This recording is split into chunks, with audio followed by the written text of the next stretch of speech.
Alright everyone, welcome back to more Misericorde. Of course, where would she be at this time of day? She does this and that, so I haven't a clue to tell you the truth. I'm just too old to be given the runaround. I understand. I'll find her. I bowed my head and left the way I'd come.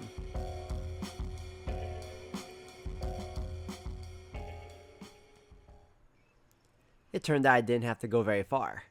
After dragging back up the stairs to the cloister, I decided to check the gardens where I found Adela and Darcy tending to a row of vegetables. Hedwig, hello. Hiya. Hello. Marta actually asked me to find you, Adela. Is she meddling with Sherry again? She's going to ruin it, I swear. Oh, be careful. Sherry's very important and delicate. For Sherry, I will, swear. Fair enough. Goodbye, my friends. I'll speak to you again once I have walloped some sense into Sister Marta. With words, Hedwig. Do not worry. The old word wallop. That is correct. I would never hit anyone. Although, over Sherry. No, that's not funny. It is a little funny. Because I would not. And that's what makes it funny to say you would. I get it. I suppose we have very different senses of humor. Adela gave a little approving nod to Darcy and then turned to leave. Would you mind helping me finish what she was helping me with? Of course. Well, what can I do? Pick the rest of these carrots with me and help them in the box. She pointed at a wooden crate half filled with plump reddish vegetables. Alright then, you gotta push him down and yank him out like this. Darcy flopped to her knees and gripped a clump of green stems that were poking up out of the soil. She pointed at a little purple mound poking up out of the dirt. Watch this. She pressed the carrot into the earth and then pulled it out of the ground with remarkable ease, then tossed it several yards into the crate. It's easy. You try. I knelt down gingerly in the soil, a little apprehensive about getting my frock dirty. I rummaged around the nearest patch of greens and traced my finger down a stem until I recovered the top of a carrot and pressed. Nothing happened. Press harder. I gave it my all. The resistance finally broke after a few difficult seconds and I nearly fell face first into the carrot patch. Oh! There you go. Now pull it out. I regained my composure and moved the carrot from the earth quite easily. Why does that work? You're breaking off some of the low roots holding it in place. That's miraculous. I never would have guessed. It just works. Plants are wonderful. Thank God for plants. She continued harvesting carrots and I followed suit. There's certainly a lot here. We need as much food as we can get before winter starts and carrots are good in everything. I hadn't thought about that. What else do you grow for winter? Peas, sprouts, cress, parsnips. Goodness. Leeks, celeriac, beans, beets. And you take care of all of it? With help, but yes I do. Remarkable. That's very admirable. I like to help. And when people help me help, well, that's a very good feeling indeed. I picked up a pace a little slightly off, more confident about my carrot pulling abilities all of a sudden. And you tend to the animals as well? Yes. You've certainly got a lot of responsibilities. There actually are not that many animals. I think even just a few ducks might be too much for me to handle. The ducks are friendly, so that helps. Other than that, we just have the sheep, and that's a shared responsibility. Really? With whom? A man from the village spent some time up here in a little house and helps with the sheep. I didn't know there were others living up in the hill with us. On this hill, just him, and he's a bit of a walk from us. It was strange having a more in-depth conversation with Darcy. Her odd manner of speaking, I must confess, had belied the thoughtfulness with which she listened and responded. Her words came thick and slow like trickle, and sometimes it felt like any emotions they carried were delayed. Nonetheless, it was clear that she was lucid and intelligent. Just as much, if not more so, than anyone else I had spent time with so far at the convent. So I picked my next questions carefully. It was a rare privilege to see you in the process of having a vision yesterday. Oh, right, yes.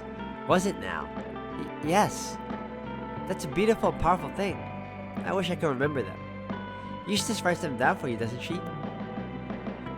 Yes, but that's not the same. I do appreciate her doing them, but I wish I could keep track of them myself. You don't remember them at all afterward? Not at all. You know, the one you had yesterday was rather prophetic. Oh, really? Yes. I mean, fire, goat. It was perfectly accurate. Heh, heh, heh. I predicted your prank. Darcy, would you believe me if I told you that wasn't a practical joke I came up with? That I really saw a monster of some sort? And the goat?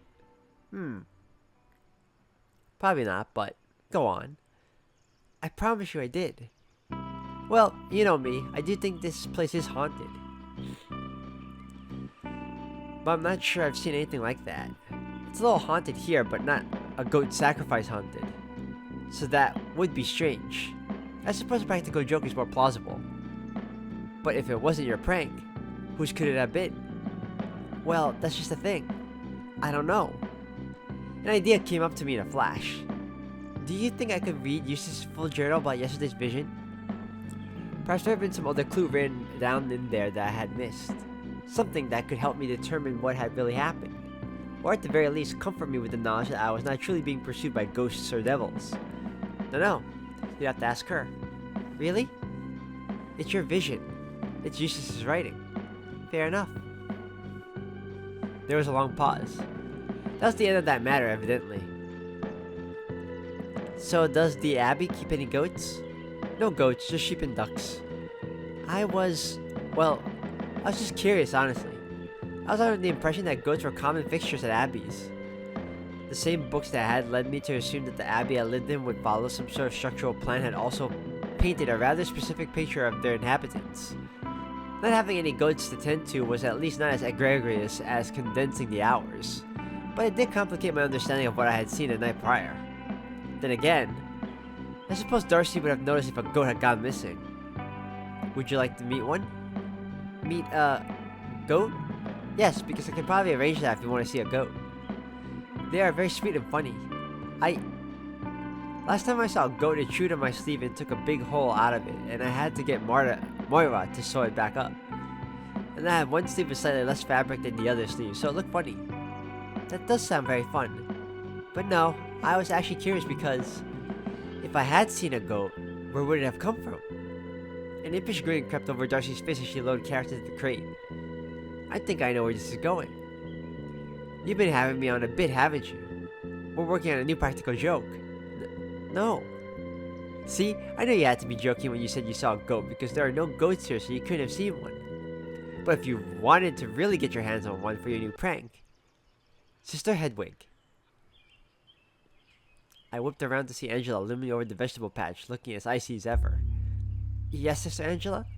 You were meant to be working in the library today. Instead, I've been looking all over for you. Yes, well, I finished my work early. I'm sure you must have done a superlative job. Superior wished to speak to you before luncheon. I could taste the poison in those words and I almost enjoyed it. Almost. I'm sure she wants to know how my first day of real work went. I was just helping Darcy with the carrots and then I'll be on my way. I'm to take you to her now? I stood up, brushing my hands off my robe. I think I know my way to her office, if you'd like to exchange places. No, I don't think so. I was given a job to do. Yes, well, I was too. Oh? You're taking orders from Darcy now? It wasn't really an order. It's alright, Hedwig. I can take it from here. Wonderful. Let us be going then.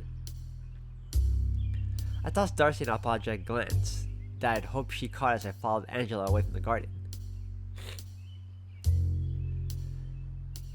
We walked in silence in the superior's office. Angela's presence usually made me feel meek, but something about helping Darcy had given me a small boost of confidence. I spent the walk imagining several witty and biting things I could say to Angela if she happened to speak. She didn't, of course. Not until we arrived at the superior's door. I was gonna say office. Well, have a productive meeting. She made a show of turning on her heel and marching away briskly. I thought of a few more clever things I could have said before clearing my mind as best I could, and knocked on the door. After yesterday's arguments with the superior, I resolved to be as polite and demure as possible. I would speak to the superior with the respect her station demanded, and I would save any pithiness for an imagined Sister Angela. The door swung open, and the spirit ushered me inside. We exchanged basic pleasantries before diving right into the heart of the matter. How was your first day of working in the library? It was more tumultuous than I expected, Your Reverence. Really now? I would have expected Eustace to be a particularly difficult person for you to work with. I suppose I have a lot to live up to. Everyone's expectations makes me nervous. I sympathize. Try not to let it bother you, however. The most important expectations here are mine. Yes, Your Reverence. Try not to be nervous. You are performing admirably for me so far. Of course, Your Reverence. There's no need to overcorrect for your insolent outburst yesterday. Speak to me as you would anyone else. Yes, Yes. I bowed my head a little. Truth be told, I was getting increasingly frustrated with how arbitrary every little application of tradition around here was. I was being admonished for speaking properly now after I had been so rude. Honestly. Anyway, we're gonna take a little walk. Right now? Yes, it's time we met the accused. Wouldn't it be fairly obvious that we're gone? Everyone else would be busy finishing their morning work or preparing luncheon. Outside of creeping away to the hospitalum in the dead of night, there's no time like the present for us to leave unannounced. I see. The idea did not thrill me. Then again, speaking with James had been my idea in the first place, so I had little room to object. Does anyone else know? Of course not. She opened the door and held it for me. In the best circumstances at this point in time, the Abbey felt strange and alien to me still. Knowing that we were attempting to slip out without anyone noticing, however, made the place feel actively hostile. I jumped at every mid-morning shadow and held my breath passing every blind corner, even though the spirit walked ahead of me. The building seemed to be more disrepair the further from the cloister we got. The wall protecting this side of the Abbey was downright shabby. Bricks lay in the grass and moss was bursting out on the motor. Is the hospital not part of the Abbey? It was built much further away than is useful, I must say. Are you alright? You're a bit pale. It had just struck me that I was about to leave the confines of the Abbey, hardly a day after being ripped from my cell. Compared to my organized existence in that small room, the corridors in the cloister already felt like a whole new world. Stepping beyond those walls felt like a whole new level of transgression. I'm alright. And proceed further outside the Abbey we go now. If nothing else, it was quite beautiful out here. From here, I could see that thick of fog encircled the door of the Abbey was built upon, almost as if it was nestled in the eye of a great storm. Down the steep hill, I could just barely make out the nearest village. The little buildings were situated on the edge of the lake, so large that it disappeared into the mist. We're so far from the village. It's rather strange. Truthfully, it isn't strange around here. True, but even the architecture is not what I would have expected. I had noticed actually that the Abbey's buildings don't quite line up with St. Gal's plan, or the Romanesque's plan. Our Abbey was built in somewhat curious circumstances, I am told. I would believe it. It was evidently not laid out by a master architect. Do you have any idea why? Because it would have cost a great deal more money to build it properly, I suspect. Money is no object when it comes to houses of worship, surely. That is sadly not how it works. Often it falls to a generous benefactor to fund the new community. The great halls of Kirkstall, for example, were paid for by a lord. Bungay Priory was paid for by a countess. Limbarrow Tor, well, I'd like to know, to tell you the truth. You don't know who actually funded this place? No. I'm not the first abbess, and hopefully not the last. The history of our community has not been particularly well recorded. I hope you can improve that once we are free of this foul mystery. I turned to look at the monastery from a distance. Even from afar away, I could see that it was clearly dilapidated, oddly situated, and altogether somewhat crooked. How old is it? I'm afraid I don't know that either. Monasteries serve many purposes: way houses, centers of learning and study, beacons of spiritual guidance for local communities. Limbarrow is none of these. I'd quite like to see it become one day. Another reason why our mission is of the utmost importance. This place is falling apart, Sister Hedwig. I understand. The spirit nodded and we continued walking to the hospitalum.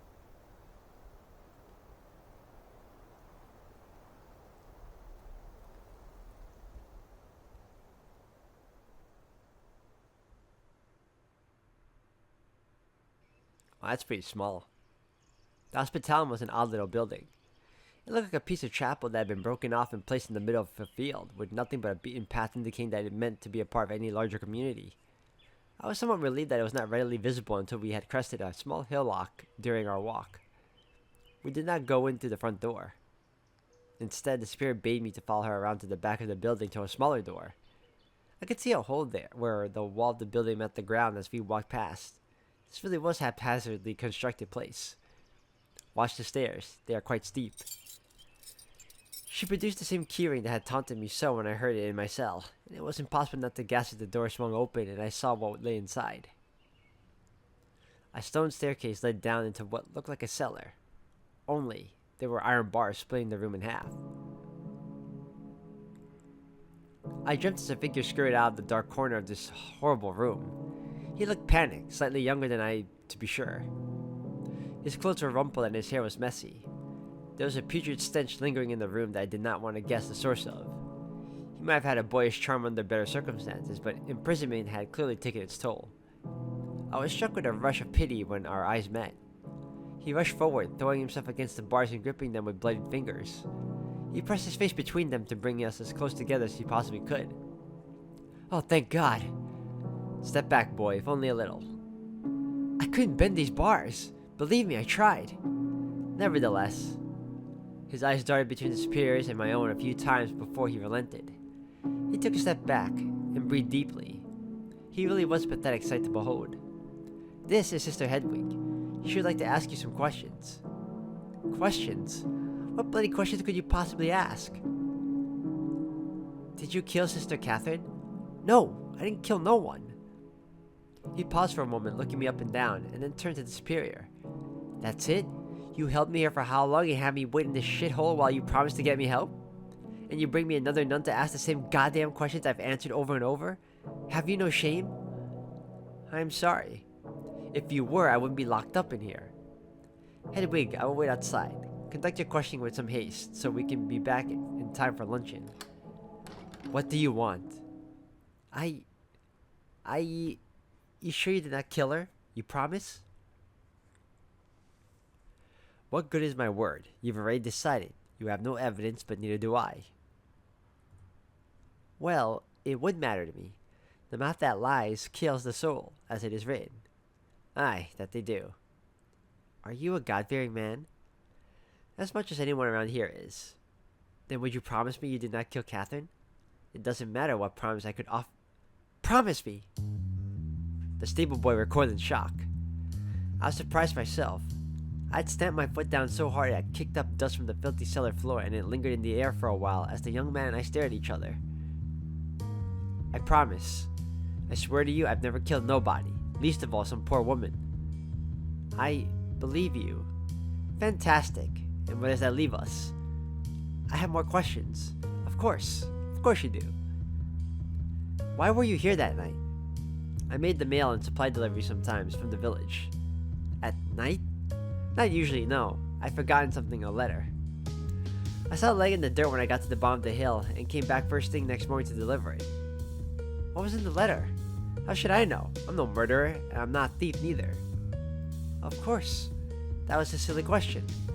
From where I'm standing, all of your questions are worth just the same. I want to get you out of here. I want to help you. You lot keep saying that, but if you wanted to help, you could just open the door and set me free. Let me go home. I don't have the key. Then you could call your bloody superior down and have her do it. I can't. She wouldn't. Then how can you help me? This isn't fair. This isn't right. Isn't this a convent? Why do you witches even have a dungeon? He raised an honest point.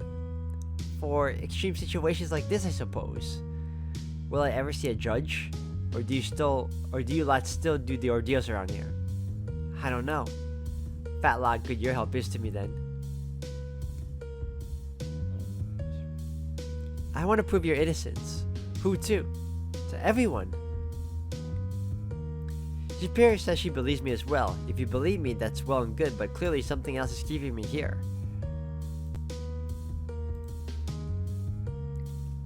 Who am I meant to answer to instead of a jury? I'll tell you what I think. I don't think you believe me at all, you or her. I think you're keeping me calm before you put me down like a lame horse. Superior! Mother Superior!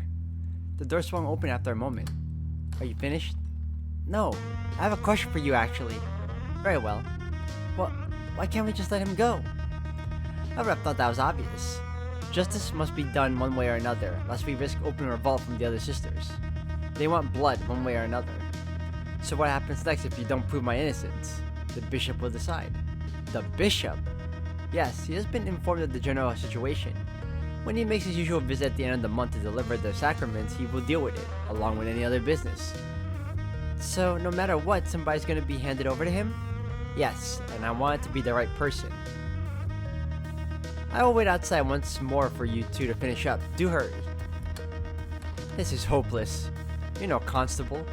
Please, help me to do my best. Tell me the whole story of the morning you were caught. Don't overlook any details. Very well. I arrived late with the missing letter, and I noticed that the sister I normally hand them off to wasn't where I would normally find her. Where's that? The library. She did a lot of writing as far as I know. Did you check anywhere else? Well, I didn't want to overstay my welcome, especially at night. I wouldn't dare poke my head into the dorms, but she wasn't in the misery... what's-it neither. Who did you end up giving the letter to? I don't know. I don't know everyone's names. I don't know your name even. It's Hedwig. Sister Hedwig. James Foreman. I wish I could say it was a pleasure. James offered me a grim, humorless smile. I was looking for someone else to give it to for a bit. I don't know the place very well. And you couldn't have just, I don't know, left it on the table somewhere and gone home? Well, that's just it. See, I couldn't. A job halfway done is worse than not done at all, my old man always said. That's very astute. Allow me a little dignity. Thank you kindly, ma'am. I was looking around for someone to ask for help when someone grabbed me and said they'd caught me. I know you don't know anyone's names, but who? Can you describe her? Well, she was stern, I suppose. Beaky, if you'll excuse me saying. Angela. Yes, I think I remember one of the others calling her that. It's all quite a blur after that, if I'm being honest. I was scared out of my wits as soon as she nabbed me. What about the blood on your tunic? Blood? What blood? Your tunic was bloodied. That was one of the first things I was told. I left my tunic in the cart. I was only there to deliver a letter. Explain. I hadn't worn my tunic since the day prior. I swear to you. I wasn't wearing no tunic when Angela grabbed me by the ear. Yep, you were framed, dude. Someone is messing with you. We stared at each other in silence for a moment. I wanted to believe him, but that required believing that there was as much deeper conspiracy at work than I could have imagined. We were both so still that I could hear the wood above us creaking and bending. It was almost as if the building itself was breathing. Finally, the silence was broken by the door atop the stairs opening. Are you satisfied? We should go back soon. We cannot miss luncheon. Have you seen it? Have you seen my tunic? What is he talking about? His tunic, the one covered in blood. He says he wasn't wearing it the morning he was found. Impossible. I saw the thing myself. It's ghastly. I swear I wasn't wearing it. It's true, damn you. Someone is lying. I have seen it. It is indeed bloodied, and I can have Eustace pull it out of storage to show you. However, I'm being betrayed. Set up. Anyone could have gone to my car and taken it. You were only there for a short while, no? Did you pass anyone on your way from the car to the library? No, I didn't. Then it's just your word against a bloody tunic, I must say. It's not very convincing. You said you believed me. And I do, but I am not one who needs convincing, unfortunately. You are. I hear those keys jingling. Just let me go. You'll never hear from me again.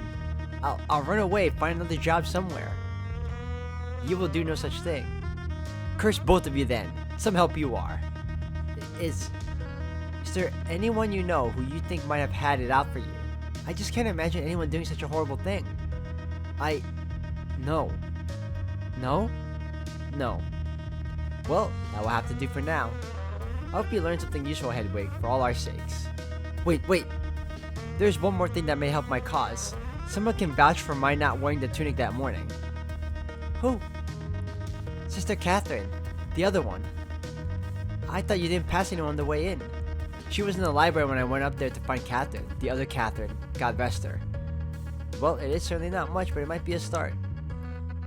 Thank you, Mr. Foreman. Has word been sent back down to the village about why I'm gone? Yes. Ah, that's good, I suppose.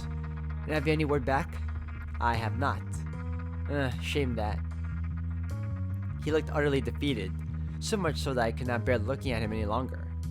A small part of me wanted to wrench the keys from Mother Superior's hand and free the wretch myself. Ma'am, you had me promise you I was telling the truth, and I did. Will you promise to find whoever did this to me? I can't promise that. I can't promise what I don't know is possible. Do you promise you'll try? Please? Yes, I promise I'll do my utmost. We bowed to the poor young man and headed back to the precarious staircase to the outside world. I dared not turn around to see his expression as we left. I could not bear it. Yeah, I feel bad.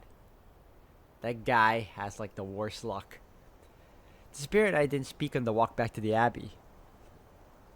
I was torn between feeling curious about the wide world I had stepped into and worrying that someone in the stone buildings ahead of us was watching. I half expected an arrow to come sailing over the wall and strike me dead in the chest. However, almost as soon as the gory image crossed my mind, the fog between us and the monastery thickened. I found this comforting, as if I was perhaps being watched over by God on my righteous quest. How very silly of me. The thought carried me for a little while, though. They put him in custody because it had not been made clear what. Ah, well. All covered with thin plaster.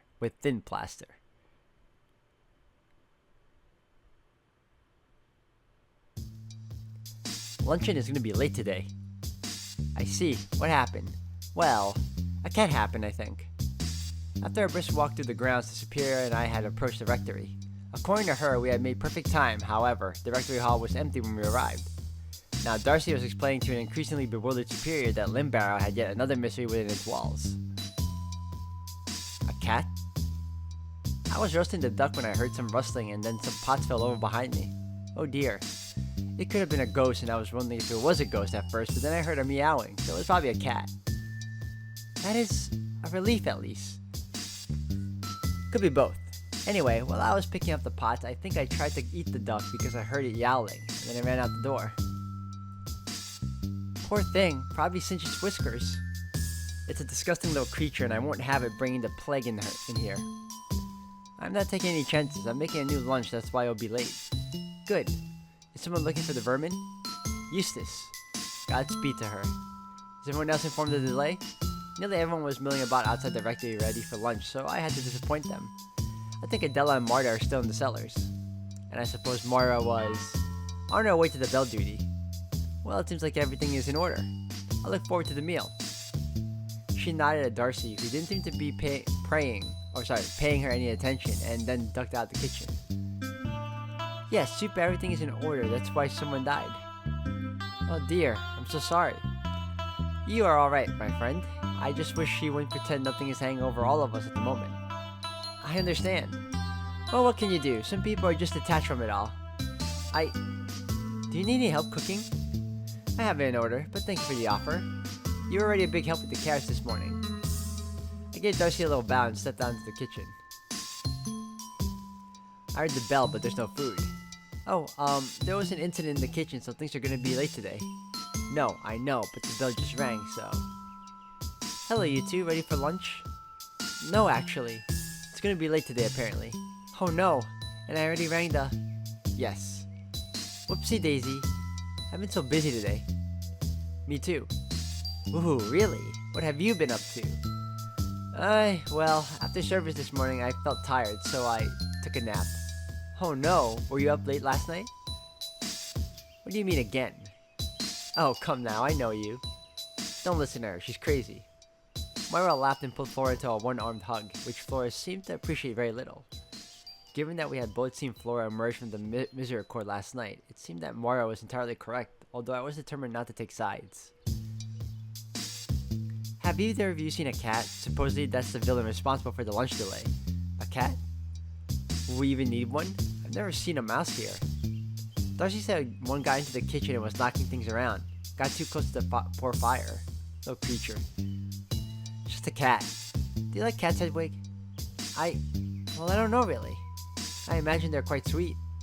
Oh, of course, silly me, always forgetting. You've never seen a cat? I suppose she wouldn't have ever had one herself. Oh, right.